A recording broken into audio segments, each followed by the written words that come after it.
your sugars are much better and your blood sugar is much better controlled on what it is. But, we might, even if you could lose a little bit more weight, might be able to get you off one of your diabetic medicines.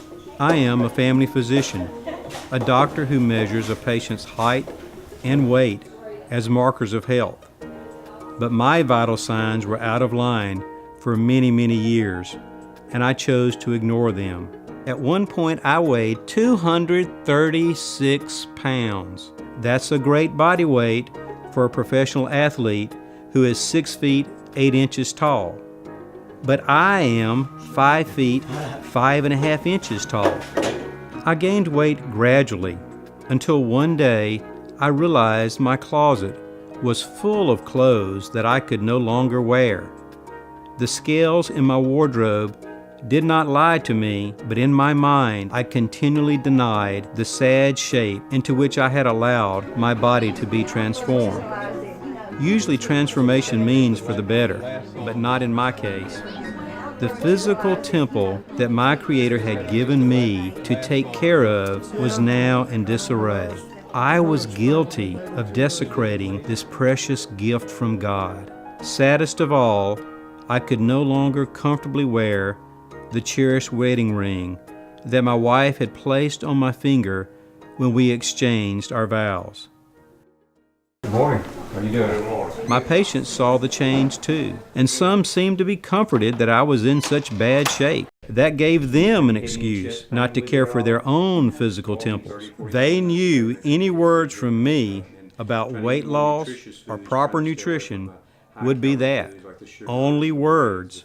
Obviously, I didn't really mean them because I had not taken them to heart and practiced what I preached.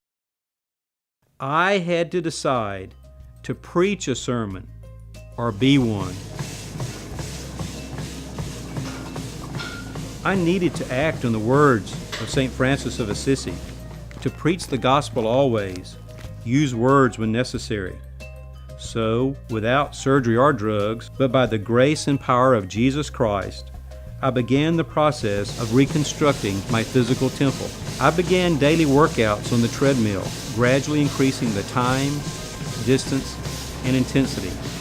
I made a conscious effort to eat less food and choose more nutritious foods. I went back to the regimen I used as a high school wrestler, lifting weights to increase my muscle strength. There were good days and there were bad days.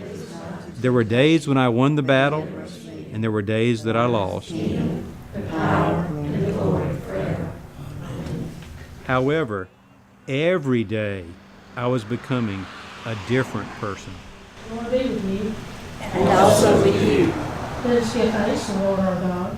It is right to give our thanks and praise. I was not only increasing my physical discipline, but also increasing my spiritual discipline with Bible reading and prayer.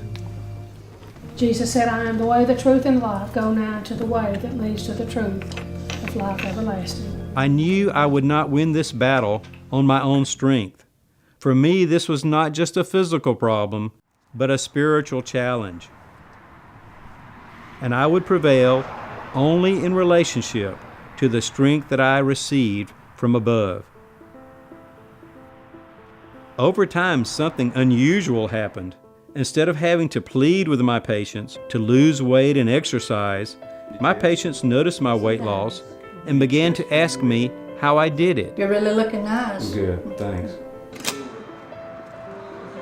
People came up to me at the gym, asking how I had become so strong.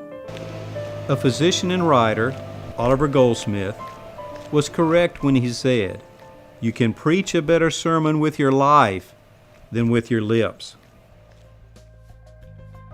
My temple is continually being restored. It is in daily need of service and repair. If I do not choose to exercise daily and watch my nutrition, this temple deteriorates. Maintaining the temple requires sacrifice. It is not easy, but it is achievable. Whether it's early in the morning or late at night while others are sleeping, I am busy restoring my temple as I exercise sacrificially.